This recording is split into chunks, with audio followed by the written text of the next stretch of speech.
Hello guys, welcome to my channel where stories filled with revenge, moral lessons and love are told. Please make sure you like this video, share it with your friends, and subscribe to the channel for more powerful stories like this.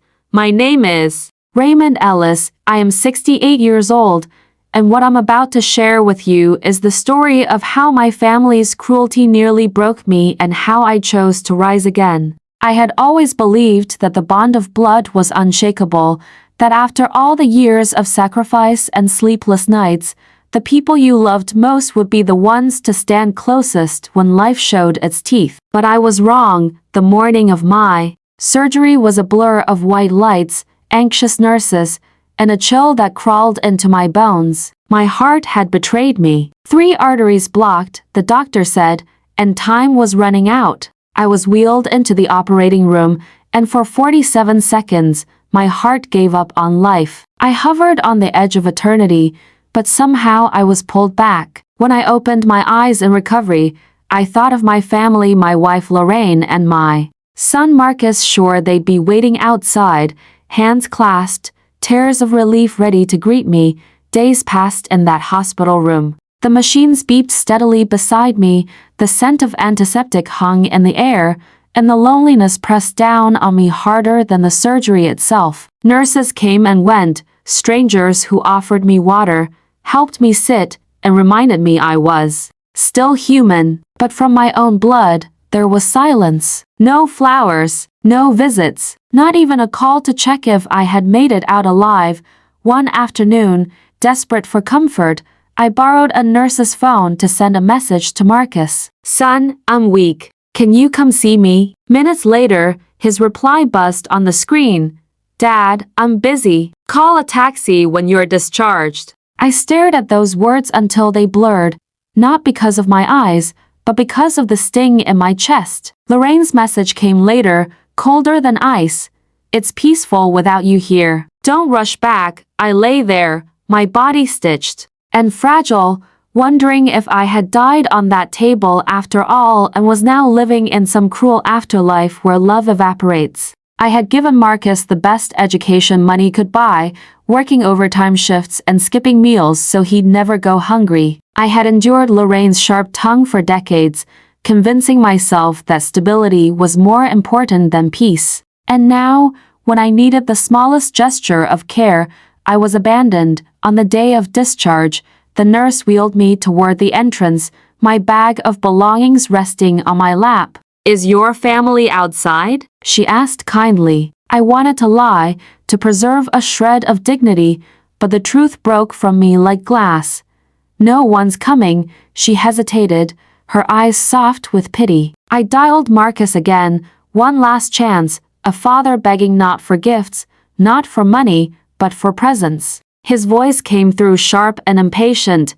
"I told you, Dad, I can't leave work. Just call an Uber." So I did. I sat on the curb, an old man with stitches in his chest, while strangers walked by without knowing that my whole world had collapsed. The Uber driver, a cheerful young man with music playing in the background, kept glancing at me in the mirror. "Rough day, sir?" he asked. I wanted to tell him everything, to unload the weight crushing my lungs, but I only said, "The roughest of my life." When we reached my house, I paid the fare with trembling hands and walked toward the front door, still hoping to hear Lorraine's voice, to see Marcus glance up from the couch. But the silence was deafening. The curtains were drawn back, and through the window, I saw them laughing together, drinks in hand, as if the last weeks had been a holiday. I stood there on the porch, a ghost in my own life, my heart aching more than any scalpel could inflict.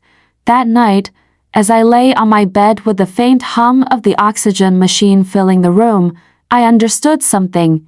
Surgeries don't just happen in hospitals. Sometimes life cuts you open in the quietest ways, and the people you trust most become the very blades that pierce deepest. I had survived death on the operating table, but the abandonment by my wife and son was a wound that would not close, and yet, in that dark chamber of grief, a flicker of resolve sparked within me. I promised myself that I would not spend whatever Years I had left crawling for scraps of affection. If they could so easily discard me in my most fragile moment, then I had to find a way to reclaim the pieces of myself I had given away so freely.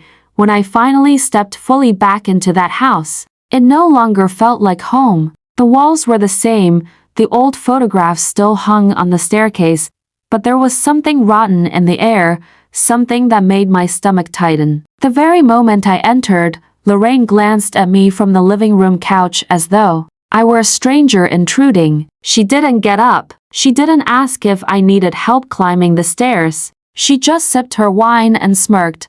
Marcus was sprawled across my recliner, the very chair I had claimed for years after long shifts, the one place I used to find a little peace. Now his shoes were propped up on the coffee table, crumbs scattered around him, as though he had declared himself king in my absence. My chest tightened, but I said nothing. I moved slowly, carefully, into the kitchen, hoping at least to find a small corner of familiarity. Instead, I was met with shock. The kitchen, once a place I cherished, had been transformed. My belongings, the special mug my late mother had given me, the cast iron skillet I had saved for decades were pushed aside or missing entirely. Bottles of expensive liquor, snacks I had never bought, and piles of dirty dishes cluttered the counters. It was clear they had been celebrating while I was fighting for my life.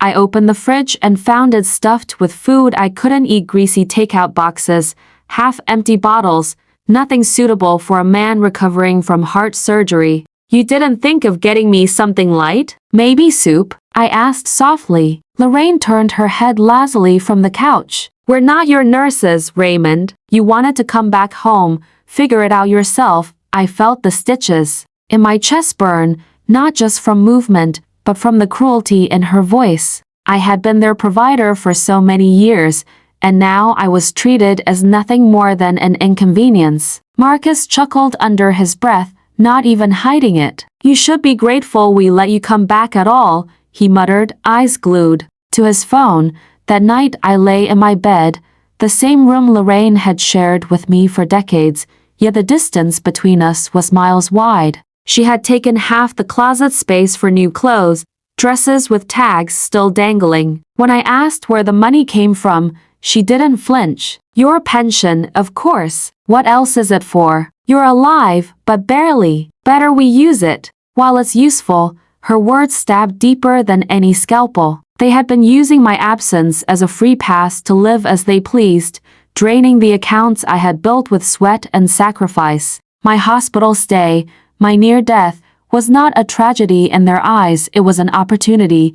The following days confirmed it. Friends who used to call me were now telling me they had spoken with Lorraine, who reassured them I was doing fine. She had told them not to visit, that I needed rest, when the truth was she wanted no one to see how they treated me. Marcus, once a shy boy I had raised with patience, was now loud and entitled. He barked orders at his mother, sneered at me if I dared ask for help, and brought his friends over late at night, filling the house with music and laughter that kept me awake while my body screamed for recovery.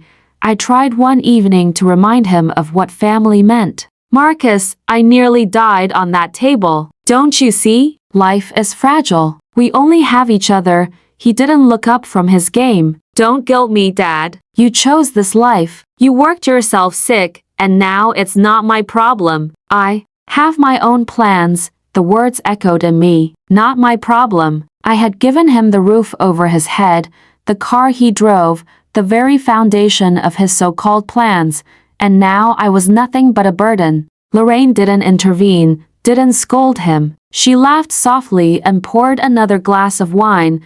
That night, lying awake, I realized something was shifting inside me. I had once believed I was weak, bound to their neglect because I was old and frail, but their mockery, their callousness, had lit a fire. Every insult, every cold glance, every night of noise when I begged for quiet, they were chiseling away at the man who had been too patient for too long. I started keeping notes. Every transaction Lorraine made from my account, I wrote down. Every cruel remark Marcus flung at me, I remembered. I began to plan, not with bitterness consuming me, but with a strange calm. If they saw me as useless, then they would soon learn just how much power I still held. One evening, when Lorraine thought I was asleep, I overheard her talking on the phone. "He won't last long," she whispered. "Then everything will finally be ours. I'll make sure of it." My blood ran cold. This wasn't just neglect. This was calculation. She was waiting for me to die, maybe even hoping to speed it along, but what she didn't know was that I was stronger than she imagined. My body was healing slowly, yes, but my spirit was sharper than ever. I realized the home I had built for them was now my prison, and if I wanted to live with dignity, I would need to break free in a way that would leave them stunned. The first step would be simple, quiet, but irreversible. I would visit my lawyer. I woke one morning with the first real clarity I'd had in years. Sunlight pushed its way through the blinds, and instead of resenting another day trapped in that hostile house, I felt something stir in me, a sense of control returning. My body was weak, my chest scarred, but my mind was sharper than ever. I decided it was time to reclaim what was left of my life, even if it meant burning bridges I had once thought unbreakable. The lawyer's office smelled of polished wood and quiet authority. I had been there years ago to write the first draft of my will, one that gave everything to Lorraine and Marcus, believing it was my duty as husband and father to provide. This time, I sat across from Mr. Holloway with a steel calm. "I want to change everything," I told him. He adjusted his glasses, studied my face, and nodded. "Tell me what you have in mind." I poured out my story, each betrayal laid bare, from the messages that cut deeper than any scalpel to the way my home had been turned into a stranger's playground. Mr. Holloway didn't interrupt, though his brows knit with quiet anger. When I was done, I said clearly, "Not a cent, not a single piece of property should go to them. I want it all redirected to the Heart Recovery Foundation. Let my suffering at least save others." Signing that new will was like closing the final page on a book I should have stopped reading long ago. My hands trembled as the pen touched paper, but not from weakness. This time, it was strength. I was no longer bound to them. The estate, the accounts, the house, they would all outlive me in service to strangers who cared more for life than my own blood ever had. Walking back into the house that evening, I carried my secret like a torch. Lorraine and Marcus were in the living room, laughing about a new vacation they were planning. When I asked how they intended to pay for it, Lorraine gave me that same icy smirk. "Why worry? It's all yours, isn't it? What's yours is ours." I smiled softly, a smile she mistook for surrender. But inside, I felt a storm brewing.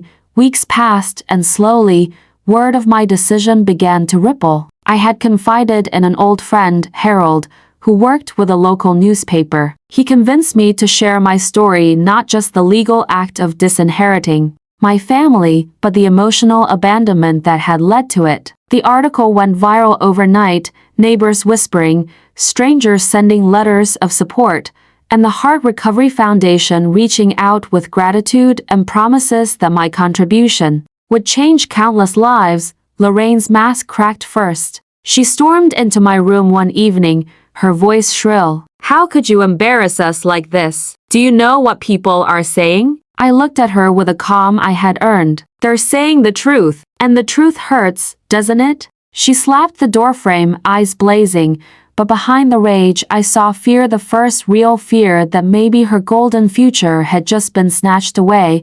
Marcus confronted me days later. He wasn't angry, he was desperate. "Dad, please." I was stupid. I didn't mean those things I said. "We can fix this, right?" For a moment, a flicker of the boy I had raised showed through, but I had learned not to be swayed by moments. "Marcus," I said evenly, "love isn't about words spoken when money's on the line. You showed me who you were when I needed you most, and I believed you." He lowered his head, silent, because he knew there was nothing left to argue. With the charity work came something unexpected.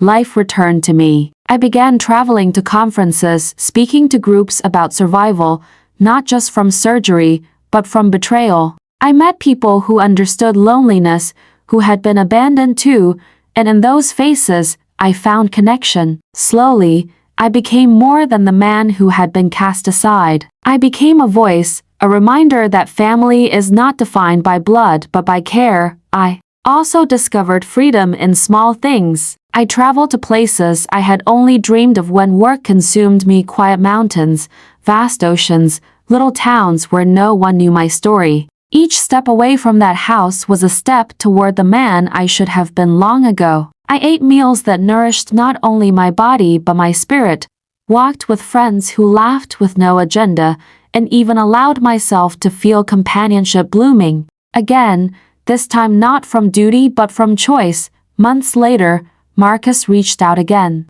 He had moved out, finally found work, and was trying to live independently. He wrote me a letter, not asking for money, but telling me he had realized how wrong he had been. He said he wanted to rebuild slowly, on respect rather than entitlement. For the first time, I saw hope. I didn't rush to change my will. I didn't offer him riches, but I offered him something more valuable: a cautious hand extended, not because I owed it, but because forgiveness, on my terms, was the final piece of my healing. Lorraine, however, never changed. She left not long after, perhaps chasing the comfort she thought she deserved elsewhere. And I didn't stop her. For the first time in decades, I felt peace in my own home. As I look back now, I realize that my revenge was never about shouting or throwing them out or even anger. It was quiet, measured, and final. By taking control of my legacy, I forced them to see that neglect has consequences, that cruelty carries a cost. And more than that, I proved to myself that I was not powerless. I had been broken open, yes, but from those cracks, light had entered. Moral lesson: family, I've learned, is not guaranteed by the titles of son, wife, or blood. Family is proven in action, in presence during the darkest hours, in the gentle hands that lift you when you cannot stand. I spent decades believing sacrifice would automatically earn me loyalty, only to discover that loyalty must be chosen every day, not assumed. My revenge was not fueled by hatred but by a desire for dignity. I realized that I could not control how others loved me, but I could control how I valued myself. By rewriting my will, by choosing charity over greed, by stepping into a world of freedom and connection, I proved that the end of one story can be the beginning of another.